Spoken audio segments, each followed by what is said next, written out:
नमस्कार। मैं हूं जितेंद्र कुमार चौहान,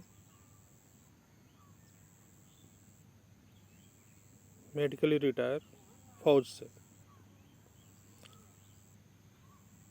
10 साल हो गए मुझे व्हीलचेयर पर बैठे हुए, और 10 साल से मैं समाज को ही समझ रहा हूं और देख रहा हूं, और जो मुझे समझ में आया मैं आपसे शेयर कर रहा हूं। हमारी एक पार्टी है, तथाकथित पार्टी। मेरी इतनी औकात नहीं है कि मैं किसी पार्टी का नाम लूं, क्योंकि मैं 100% डिसेबल हूं और सामाजिक मानसिक पीड़ा को और नहीं झेल सकता। लेकिन मैं उस चीज़ को मैं आपसे शेयर कर रहा हूँ, इसलिए मैं पार्टी का नाम नहीं ले रहा हूँ। आज हमारे देश में जो स्थिति अब बनी है, वो स्थिति आज के 25 साल पहले बन गई होती।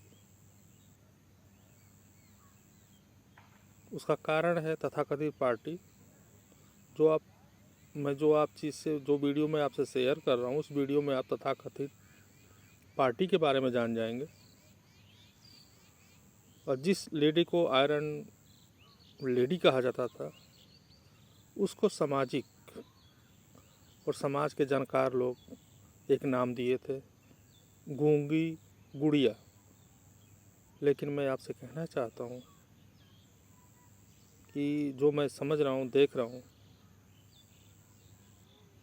गूंगी गुड़िया को आयरन लेडी क्यों कहा गया? क्या इसके पास आपके पास कोई इसका जवाब है? जवाब है तो ज़रूर दीजिएगा, कमेंट कीजिएगा। अच्छा है या बुरा है? अच्छा लगे तो शेयर कीजिएगा, और अच्छा लगे तो ही लाइक कीजिएगा। मैं आपसे ये नहीं कहता हूँ कि आप सब्सक्राइब करें। वीडियो को ज़रूर देखें, हम्बल रिक्वेस्ट है आपसे। आपके विचार में कुछ तो बदलाव आएगा। यदि आप किसी चीज़ की तैयारी कर रहे हैं बड़े पद की, तो आपको ये वीडियो ज़रूर देखना चाहिए। जो आपको करंट अफेयर से नहीं मिलेगा, ऑनलाइन पढ़ाई करने से नहीं मिलेगा, उससे ज़्यादा आपको इस वीडियो से मिल जाएगा। आपसे रिक्वेस्ट है कि आप इस वीडियो को ज़रूर देखें और समझें। जय हिंद, जय भारत। आपने जब शास्त्री जी की बात करी, एक और बहुत इंपॉर्टेंट कोइंसिडेंस है जो जनता को जानना जरूरी है, और उससे जानने से पूरी तस्वीर भी साफ हो जाती है। शास्त्री जी के बाद किसकी मौत हुई थी 15 दिन के बाद?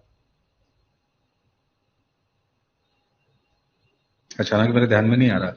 होमी जहांगीर बाबा।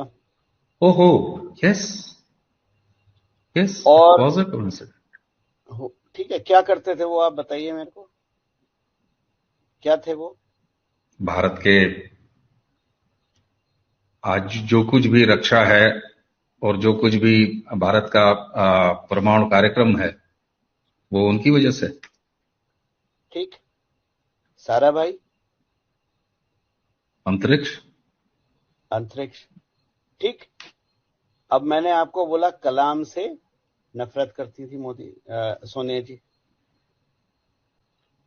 जब क्रायोजेनिक इंजन बन रहा था, प्रोटोटाइप तैयार हो गया था और सक्सेस हो गई थी, उसको बनाना था, तो किसको जेल करा गया? नामबिहार साहब। नंबी नारायण सर को, इसरो के साइंटिस्ट को। नंबी नारायण को जेल किसने भेजा? श्री कुमार आईपीएस। श्री कुमार आईपीएस नंबी नारायण को जेल भेजने के बाद कहां प्रमोट हुए? Police chief Gujarat.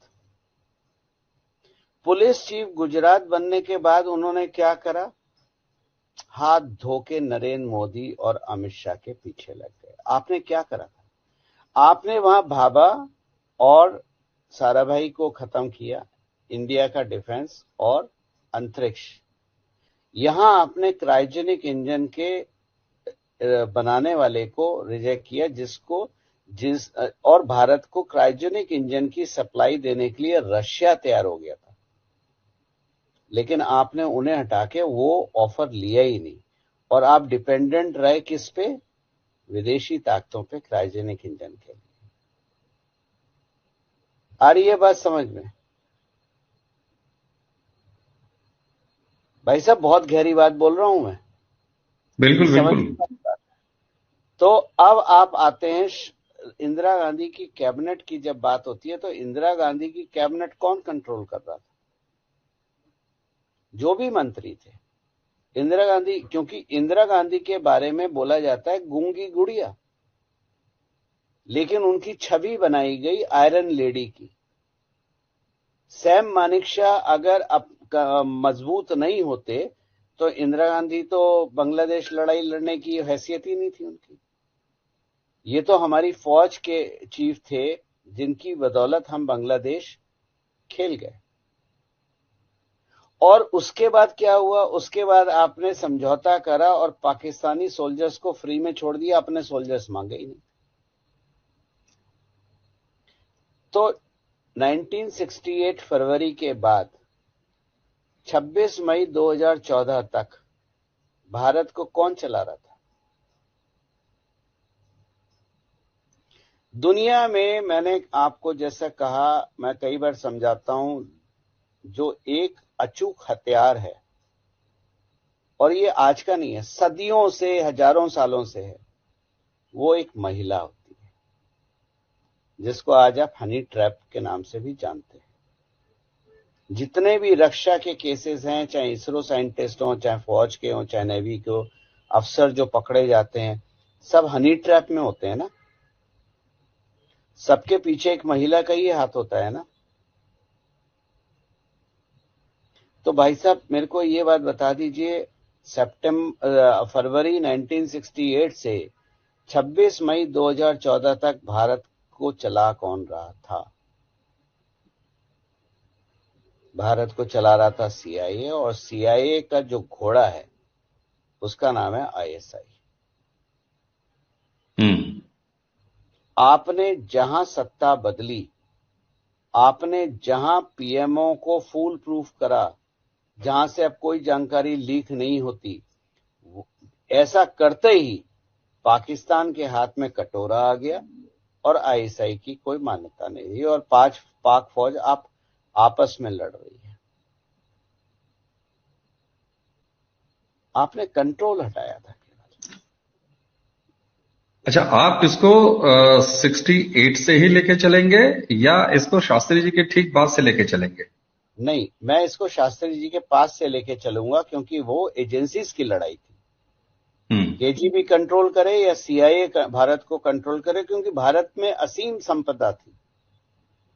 भारत जितना गरीब रहेगा इन्हीं का फायदा है। भारत गरीब रहेगा, भिखमंगा रहेगा, तो फायदा सीआईए और अमेरिका का है। मजबूत और उत्कृष्ट भारत किसी को नहीं भाता, क्योंकि उनकी दुकानें बंद हो जाएंगी, व्यापार बंद हो जाएगा। तो शास्त्री जी, और उसके बाद वो लड़ाई थी शास्त्री जी के हत्या पे, कि मैं हत्या शब्द इस्तेमाल कर रहा हूं, मौत नहीं कर रहा। शास्त्री जी की हत्या का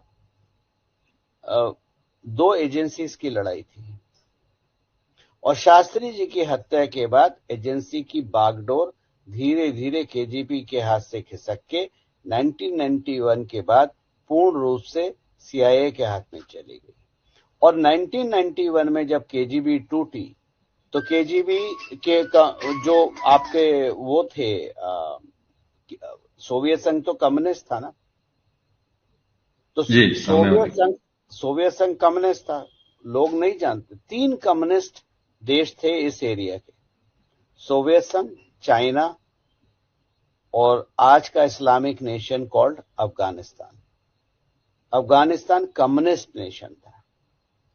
सोवियत संघ की लड़ाई अफगानिस्तान में क्या थी, कि अफगानिस्तान सीआईए के हाथ में ना चला जाए, और उसको करने के लिए आपने पाकिस्तान को तैयार करा। सीआईए ने हथियार बनाया पाकिस्तान को। पाकिस्तान का तो अपना कोई वजूद आज भी नहीं है, क्योंकि उनकी कोई फिलॉसफी आज भी नहीं है। ये एजेंसियों की लड़ाई समझ में आ रही है, बिल्कुल समझ में आ रही है। अब मैं उसके बाद 1991 के बाद जब सोवियत संघ टूटा, तो कम्युनिस्ट का इकलौता झंडा किसके हाथ में चला गया? चाइना का। तो अब आपको समझ में आ रहा है कि 2008 में जो राहुल गांधी ने एमओयू साइन करा था चाइना के साथ व्यक्तिगत तौर पे, क्या था वो? भारत को बेचने की तैयारी, क्योंकि उन्हें पता था सत्ता तो हमारे ही हाथ में रहेगी, दाएं बाएं जोड़ घटा करके जैसा भी करें, पर सत्ता तो हमारे ही हाथ में रहेगी। हम इस सत्ता को भोगने के लिए ही पैदा हुए हैं। लेकिन भला हो भारत की जनता का, भारत के जगने वाले सनातनियों का, कि हमने 26 मई 2014 को उनको उखाड़ के फेंक दिया। और ये विचलितता जो आप देखते हैं आज राहुल गांधी और सोनिया गांधी में, ये और कुछ नहीं है, ये वो 16 मई 2014 का रिजल्ट है जो उनको विचलित करे हुए हो। और जितना ये लोग कब्र खोदने की कोशिश करेंगे, ये खुद उतने कब्र में घुसते चले जा रहे हैं। इसीलिए मैं बोलता हूं कि भारत आजाद हुआ था 26 मई 2014 को। ये एक संकेत के रूप में आपने बहुत बड़ी बात कही है कि भारत 2014 के साल में आजाद हुआ। तो अब तक जितनी बातें आपसे, और उसको आप कोई भी नकार नहीं सकता, क्योंकि एक पूरी क्रोनोलॉजी बिल्कुल साफ सुथरी लाइन और बड़ी क्लियर दिखाई देती है। तो क्या ये मान लिया जाए कि 11 जनवरी 1966 से ही 2014 तक, ये अलग बात है कि इंदिरा जी के समय में वो 2 एजेंसियों का मामला था, लेकिन था तो विदेशी का ही, और तब से लेके 1966 से 2014 तक भारत के हाथ में था ही नहीं। भारत के हाथ में नहीं था। आप कोई पॉलिसी उठा के देख लीजिए गवर्नमेंट की, अगर आप डीप स्टडी करेंगे तो पॉलिसी का फायदा भारत में रक्षा, क्या वैज्ञानिकों की कमी है? जिस इसरो को शुरू करा था विक्रम साराभाई ने, वो इसरो क्या इतनी काबिलियत नहीं रखती थी कि अपनी सैटेलाइट अपने आप भेज सके? लेकिन आपको याद होगा हम फ्रेंच गुयाना से भेजते थे, हम भारत से नहीं भेजते थे। क्या कारण है कि डिफेंस मिनिस्ट्री का, चाहे हवाई जहाज हो, शिप हो, चाहे आपका बंदूकें हो, गोलियां हो, एक छोटा सा नट बोल्ट भी विदेश से आता था। तो समझ में आ रहा है ये पूरी, मुझे लग रहा है कि दर्शक भी जब ये पूरी क्रोनोलॉजी जोड़ेंगे तो ये बिल्कुल साफ हो जा रहा है।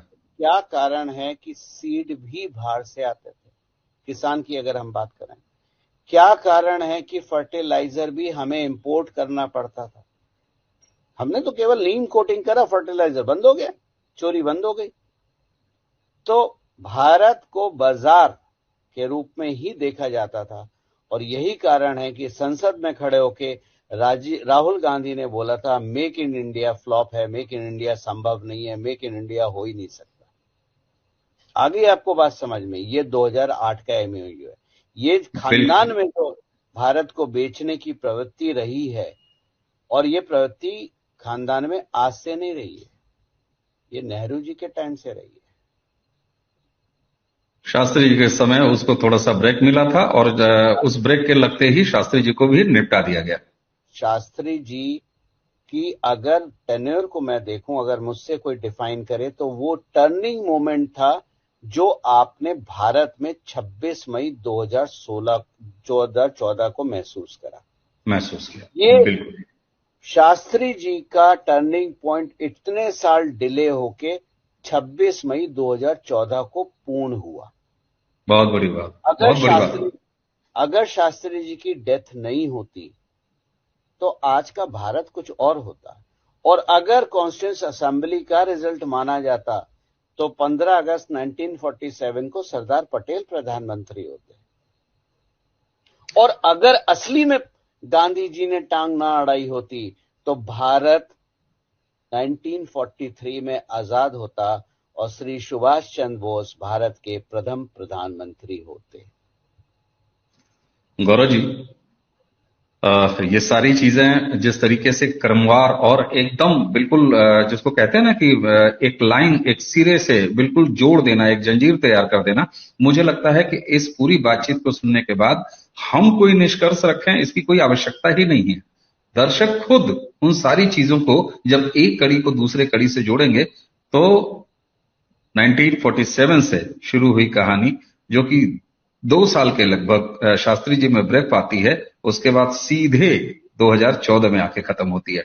गौरव जी, ये एक ऐसा एंगल था, मुझे लगता है कि दर्शकों को बहुत सारी चीजें इस चर्चा को सुनने के बाद गुनने और बुनने के लिए एक जमीन तैयार करेगी, और उनकी खुद की अपनी एक बिल्कुल खुद का सोचा, खुद की एक समझ कायम होगी।